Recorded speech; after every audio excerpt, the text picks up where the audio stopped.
Hello, and welcome to Inside Out, the podcast that gives you a taste of the great outdoors. My name's Neil Warren, and a special welcome if this is the first time you've listened. Inside Out is brought to you by Countryside Mobility, a charity initiative helping people to access the countryside who might otherwise find that more difficult. In today's episode, we'll be visiting one of our beautiful partner locations, Durlston Country Park, on the Jurassic Coast, a UNESCO World Heritage Site. We'll be taking a chilly dip in the sea as Seamus Bennett shares his passion for open water swimming, and we'll be looking at the potential that virtual experiences of nature can have for our well-being as we hear about groundbreaking research with the BBC. So grab your boots or even put on your swimming costume as you join me for the latest episode of Inside Out. Now, in our last series of Inside Out, we looked at research and practical examples of how spending time in nature has a really positive impact on our mental and physical health. But it's not always been easy over the last year to physically get out into the outdoors, so I thought it'd be really interesting to speak to someone who's been looking at what the benefits are of being able to have a virtual experience. So thank you very much for joining us, Alex. Do you want to start off by telling us a little bit about your work? Sure. Well, so I'm in the middle of a PhD, which is looking at trying to understand how these digital experiences of nature, virtual contact with nature, might be able to have an impact on well-being. And we're particularly looking at psychological health. And when we started this project, we were really trying to bring some of the benefits of being outside to those who can't otherwise access outdoor spaces easily. And we were sort of chiefly thinking about older people who might be in care homes and have really restricted access to outdoor environments, but also people who might be recovering from major surgery and be in very clinical settings. Of course, as you say, over the last 12 months, so many people have had a real experience of what it's like to be stuck at home, not be able to get outside. And I think that's made this whole idea a lot less abstract and something that people can really relate to. Absolutely, and it was the reason that we set this podcast up, was really to help people to be able to get outside, or for the outside to be brought into their own home when they couldn't get out. So that's why I thought it'd be great to speak to you. So you're part of a wider centre, are you, doing a range of research? That's right. So I'm funded by the Wellcome Centre for Cultures and Environments of Health at the University of Exeter. And I'm also based at the European Centre for Environment and Human Health, which is based down in Truro at the Royal Cornwall Hospital site there. And really what those centres are doing are looking at the sort of environments that need to be in place to enable, improved health and well-being. And the focus of the centre in Truro is very much on these links between natural environments and health. And we've got a really robust and building body of evidence. It's been contributed to over the last 40 years or so that shows that spending time in natural environments can lead to improvements in well-being. And that can help people recover from stress. It can help people recover from what we call cognitive fatigue, this idea that at the end of a day when people have been focusing on a particular task, a day at work, looking after the kids, whatever it is, that they can feel really sort of mentally drained. And actually spending time in nature seems to be a really good tonic to help people recover. So the sort of centres that I'm based at are really trying to understand how we make the most of those experiences and how we enable people to access them in a sort of fair and equitable way too. Fantastic. And I guess the immediate question is that, we talk about the benefits of being in the physical environment. You've been looking at how that can be maybe replicated within a virtual experience. How do the two compare? How effective is the virtual experience of a countryside setting compared to the real thing? Well, what's fascinating to me is that so much of the research that's been done in this area, and particularly in the area of environmental psychology, sort of understanding people's psychological and physical responses to spending time in nature, so much of that has been done in laboratory settings, which can be really sort of tightly controlled, so that we can remove any of those factors which we can't explain away. And that has meant that we've used for a long time these digital experiences of nature, things like videos, sound recordings, even just photos in some cases. And yet no one, it seems, in the real world had started to think about bringing these digital experiences to people. So we're trying to evidence that in a bit more detail. But the sort of caveat there is absolutely that if we can get people out into the real world, then that of course is preferred. And this really isn't a surrogate for improving access for those groups that currently find it hard to access natural settings. Really, we're imagining it being something which almost supplements that kind of access too. And I think there's two particular projects that you've been involved with recently that have been particularly looking at sound in particular, I think. That's right. So we started our journey with sound as part of a BBC project called Forest 404, where we looked specifically at how people react to different sounds of nature. And really what that was trying to do is move away from this conversation around noise pollution and thinking about negative sounds in environments, and particularly urban settings, and thinking about, okay, well, if we take all of those negative sounds out, what's left? We're certainly not aiming for silence. What defines what we call a tranquil space? And it turns out that the things that people really value in those kinds of soundscapes are elements like flowing water, like bird song, and yet we don't really understand the sort of interplay yet between those types of sound sources and whether they can truly be therapeutic. So that was one of the things that we looked at straight away. And one of the things that we've been looking at in more detail recently, especially after the last 12 months, where we had anecdotal evidence that lots of people were starting to consume more what we call nature content, things like nature documentaries at home, because they weren't able to get outside so often. And so we wanted to be able to understand the kind of effects they might be having on people, and the acoustic environment, that experience of nature sounds as well as these rich visuals, was something we were really interested in looking at more too. Yeah, that's really interesting. I'm particularly interested in terms of how different sounds compare. Do some have more impact than others? Well, that's what our Forest 404 data set is giving us, some of those clues. And I can't give too much away because we haven't published those findings yet. I mean, we're about to, but I think I can certainly say with some confidence that it looks like people really value the sounds of wildlife in a natural setting, and they notice when those sounds aren't there. So we've definitely got these broad preferences for elements like flowing water, breaking waves, a babbling brook. But then when we include the sounds of, say, bird song, and really the birds that do really well are the sort of classic, what we call passerine birds, the sort of hedgerow rooftop birds like the blackbird, the wren, the robin, the song thrush. And when you add those sounds into these other natural environments, they seem to make a real difference to people's responses and how really people value those kinds of sounds. It's really interesting. I mean, I guess one thing that comes to mind for me is that on a holiday a couple of years ago, when I was fortunate enough to go to Switzerland, I remember having my mobile phone with me. I did a little recording of the alpine meadow and the sounds I could hear around me. And from time to time I play that. I just wonder, how much does it equate to people's memories of nature? How much does that play a role in terms of the impact or positive impact that it can have for them? Well, it's such a fantastic point, and so much of the data-based, the sort of numbers-based research that has gone into understanding people's reactions to natural environments has assumed and certainly generated evidence to suggest that we all have deep within us a sort of innate and evolved response to natural environments. What some of our early data is suggesting validates exactly what you're saying, that people's memories, people's lived experiences certainly seem to be really important in regulating their responses. What's interesting about that as a conversation is that we're not really sure what sort of counts or constitutes as a nature-based memory. So some of our work is starting to suggest that people have memories of environments they probably haven't been to, like tropical rainforests or, rich underwater aquatic scenes.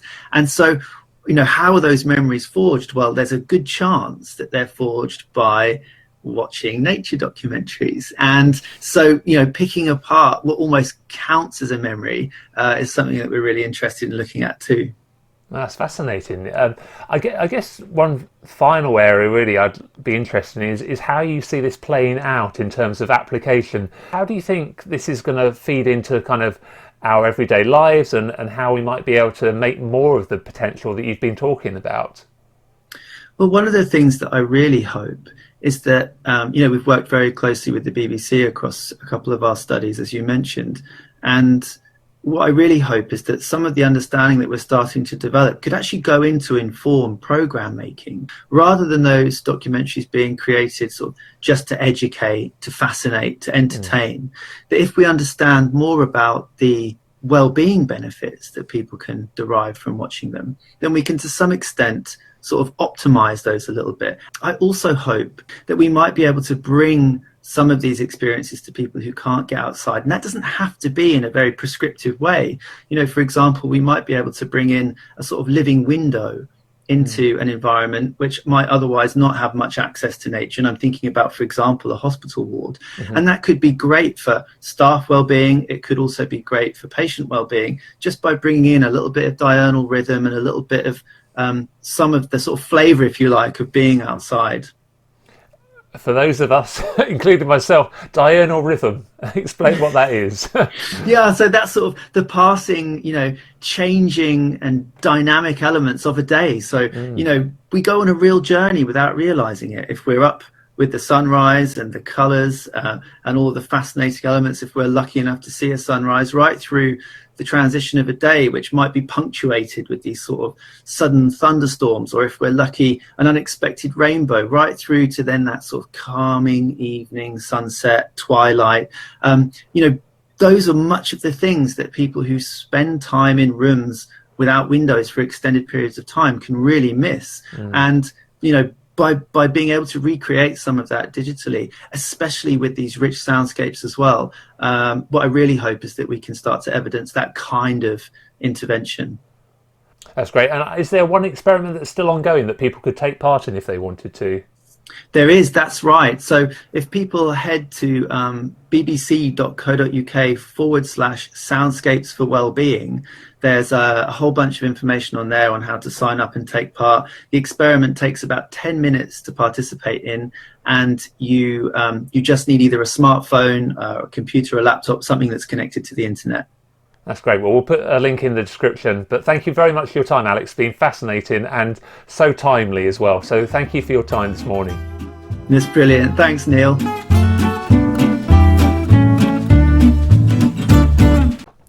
So with the first signs of spring around, the flowers appearing and a bit of warmth in the air, for some people that may make them think about going for a walk. But for others, they're already in the sea. And I know one person called Seamus, who's a good friend of mine, and he's come to tell us about what it is that attracts him to swim, not just in the spring, but year round. Seamus, thank you very much for joining us. Hello, Neil. Well, Seamus, I guess I should maybe call you boss, because at one stage you were kind of my boss. Maybe if you explain how we know each other to start with. Yeah, out in Kazakhstan, you came over and did great things as a tourism volunteer at VSO Kazakhstan, and I was the country director. Also had an interest in tourism, so we worked quite closely together on developing community-based ecotourism in Kazakhstan, which was a very successful line of operations in Kazakhstan, and I think did a lot of good. Great, yeah. I mean, I think that could probably fill a whole another episode, really, talking about the nature in Kazakhstan and what life is like in Kazakhstan. But we haven't got time for that today. What I really wanted to talk to you about was this whole world of open water swimming. Is that the right term? Yes, it is. Open water swimming is all this natural sea, rivers, lakes, etc. Well, I guess the first thing that comes to mind for me is that I've always found swimming pools to never be quite warm enough for me. So the thought of going anywhere else seems quite bizarre. But am I right in thinking this is something that's really growing in appeal? Absolutely, yeah. It's completely growing hugely in about the last 20 years. but in particular in the last year with the lockdown and the pools being closed for so long, and people swimming has been allowed, and people thinking about being in touch with nature, it's really gone up massively. And Outdoor Swimmer magazine have done a survey. They estimate that in the last year the participation in outdoor swimming has increased by 1.5 to 3 times. That's amazing. And that's actually based on some pretty definite figures. So obviously there's a real appeal there, which I'm missing something. What for you is the appeal, and what do you find other people? What is the attraction? Swimming is great exercise in general. I've been a swimmer since I was a small child, and I grew up swimming in the sea here. I think that it appeals to a number of people in different ways. There's the connection with nature for open water swimming. There is the sporty side, so triathlon has become very important. So a lot of people are sort of actually doing some serious training. Very sociable. It's a real kind of camaraderie in swimming, particularly in the winter, in the colder temperatures. It tends to attract people who are quite open-minded and accepting of all sorts of folks. And swimming in general is a great kind of equalizer. It's quite a democratic sport in the sense that, particularly open water, and it's free to access. But people of all shapes and sizes. You don't have to be sort of super classically fit-looking person to be good at it. You can be all sorts, and really equalising between men and women. I mean, actually, women, particularly at open water swimming, are better, stronger. And the most amazing feats of open water swimming really of late have been done by women. And for you talk about you grew up on the coast and you swam in the sea, but how did you particularly get into open water swimming? What was the kind of that kind of point where you thought, I'd really like to get into this more? Yeah, so I was born here in Felixstowe, and we had a beach hut right on the North Sea when I was a kid. So I've grown up with it in my blood, kind of thing. And then when I moved back to Felixstowe in my 40s, having lived abroad, I decided that if I was going to be living back in this place, the best thing about it, really, its USP and its most groovy thing was open water swimming. So I actually became then set up this group, and because I thought, well, I don't want to do it on my own because it's safe. It's for many reasons, and so I set the group up, used Facebook to attract people, and then I also became a swimming coach. So I've decided to make the most of this location. Brilliant. I mean, you talked about Felixstowe. Is that the only place you swim, or are there other places nearby? So I mainly swim here at Felixstowe. It has a really good, safe place to swim. The water doesn't look very clear, but it's very, very good, excellent quality. I also swim on the River Deben. So I swim up at Waldringfield, up on the River Deben once a week. Beautiful. As well, which is lovely. Really natural place and a tidal river. But I'll swim wherever. I love swimming in the Lake District, but it's a long way from here. And what's the experience like? I mean, I guess the bit that most people like me probably think of is, how do you kind of get yourself into the water in the first place? What's involved with open water swimming? Well, you can get lots of equipment. You can get a tow float, you can get a wetsuit, you can get gloves and all sorts, and a dry robe. But you don't have to. One of the joys of open water swimming, it can be as simple as your swimming trunks and your goggles and a swimming hat is a very good idea, and just go in for a dip. And as long as you have maybe asked around to know that it's safe, and you know how you can get in and out, and you're not on your own, it's a very simple thing to do at its most basic form.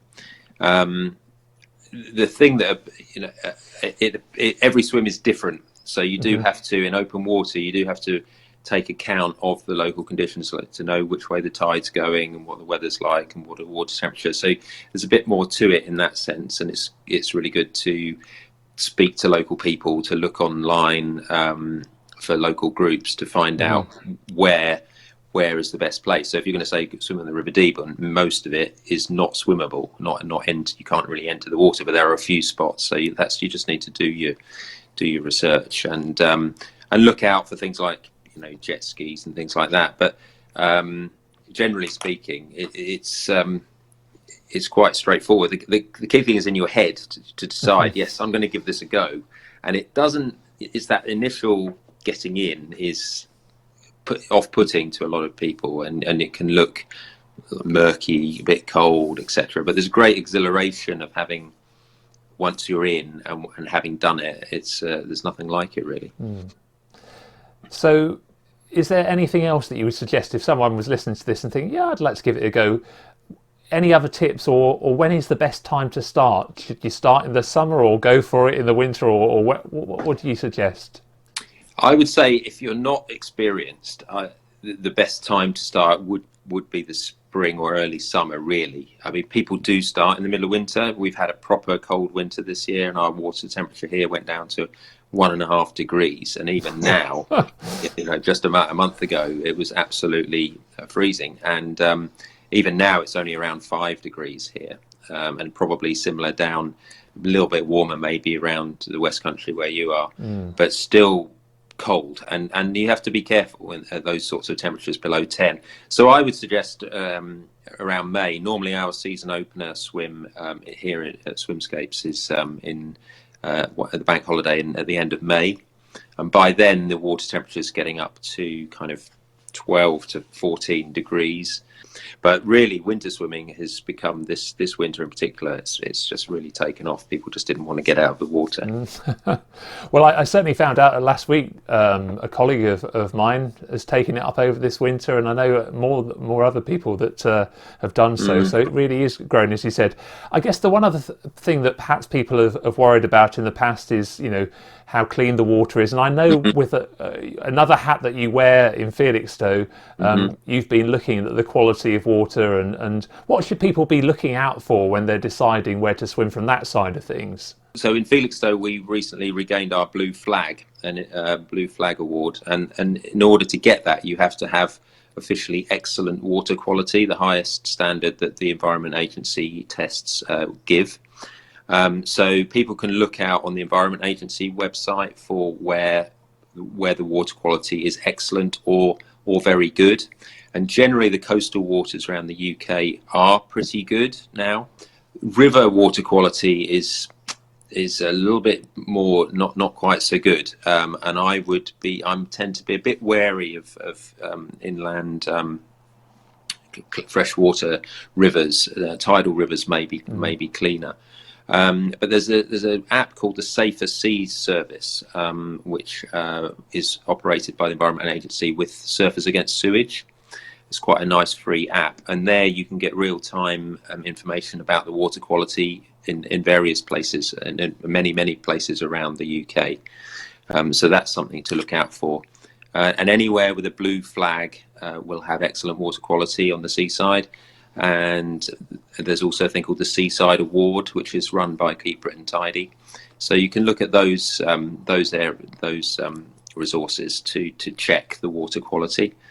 That's brilliant, and I'm really pleased that Felixstowe's regained its blue flag. I had a lot of happy memories from my childhood. My grandparents, as you maybe know, lived in Woodbridge, so I spent a lot of summer days on the beach at Felixstowe, and it's great to know that it's a clean and great place to go to. So I'm glad to hear that, and thank you so much for telling us about open water swimming. I'm almost tempted. Well, Neil, give it a go down in you've got some lovely clear water down there. Wait till June or something, and then go in for a gentle dip and see how you feel afterwards. Great. I'll put if I do so, I'll send you the photo, and I'll put the links to some of the information you've been talking about. That will be in the description of the podcast, so people can have a look at that if they want to find out more. So thank you ever so much, Seamus. We really appreciate you sharing that experience and giving us some inspiration to get in the water. Great, real pleasure. Thanks.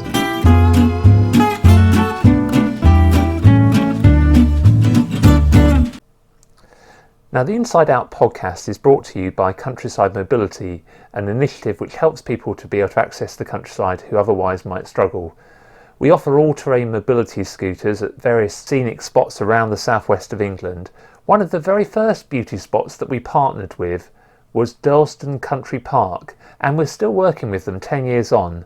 I recently spoke to one of the team there to find out what it is that makes the place such a special location and how they've worked to be the best in the country for accessibility.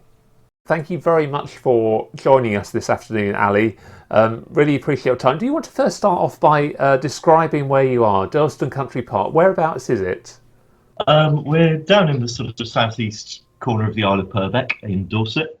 We're a national nature reserve, so fantastic site for wildlife and geology, really unique Victorian history, just so many nice things to say about it, really.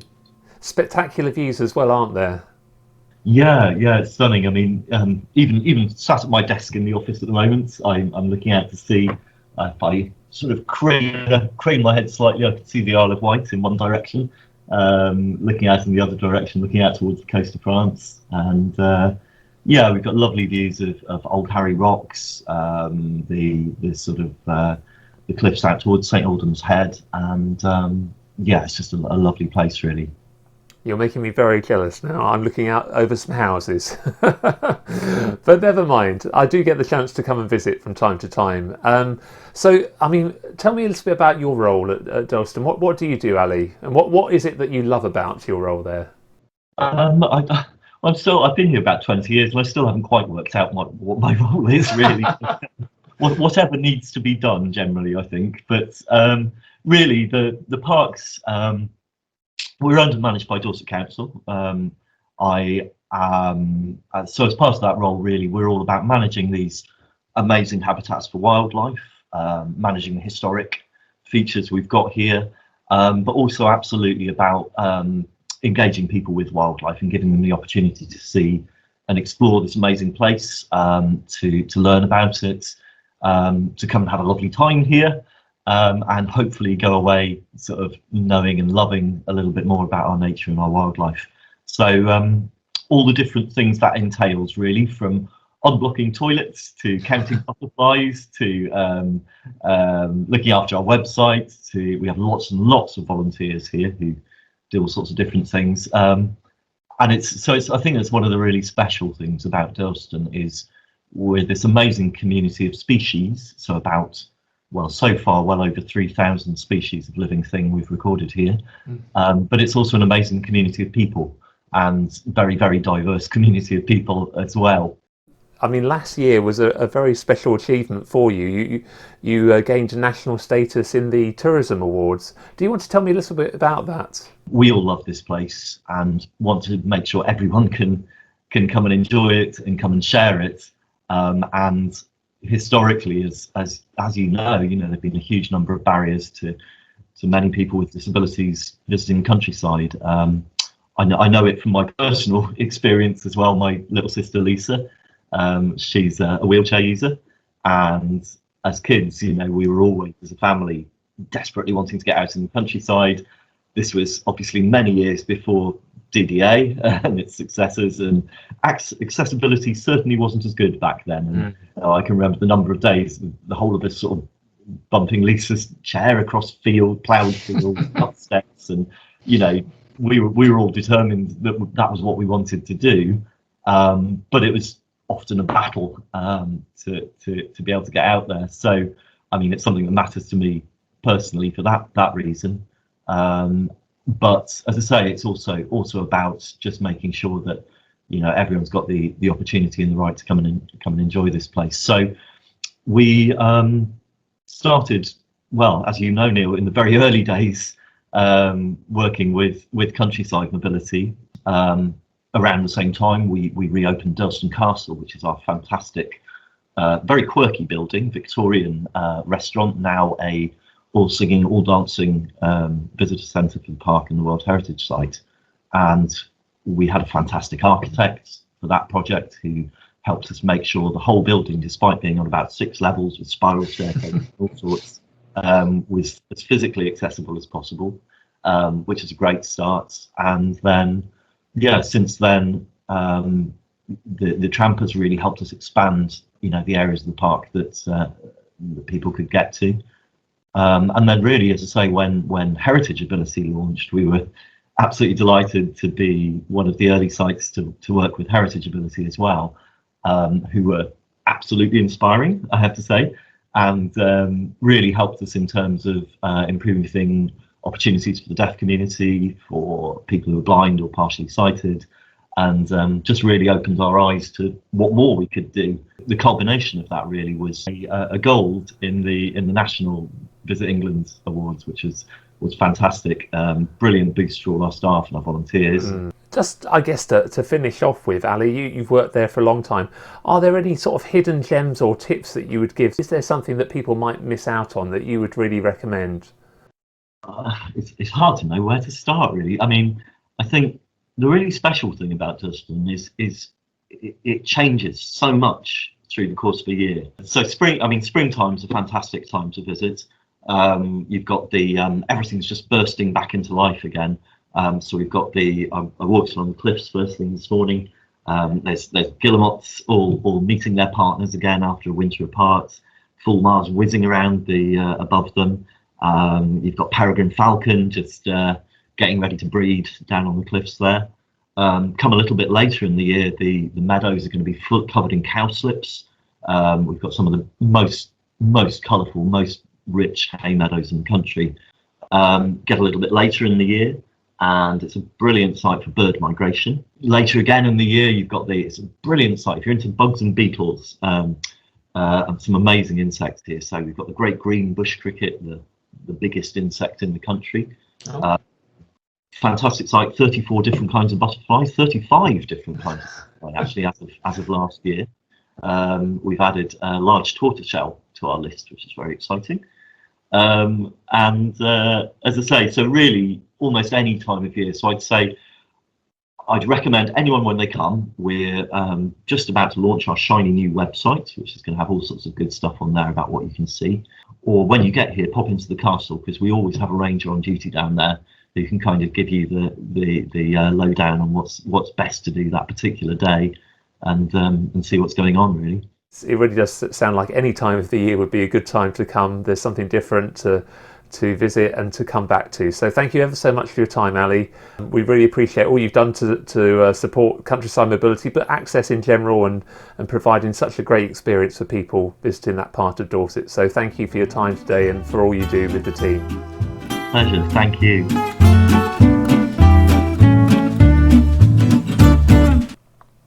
Well, that's all for this episode, but do look in the podcast description for links to the places and initiatives we've been hearing about. Check out our website, countrysidemobility.org, and you'll also find us on Facebook and Twitter. Do join me next time as we look at how our love for nature begins. We speak to an outdoors filmmaker and encourage you to take snaps with the hope of winning a golden spade. I'll explain more next time, but until then, stay safe and keep exploring.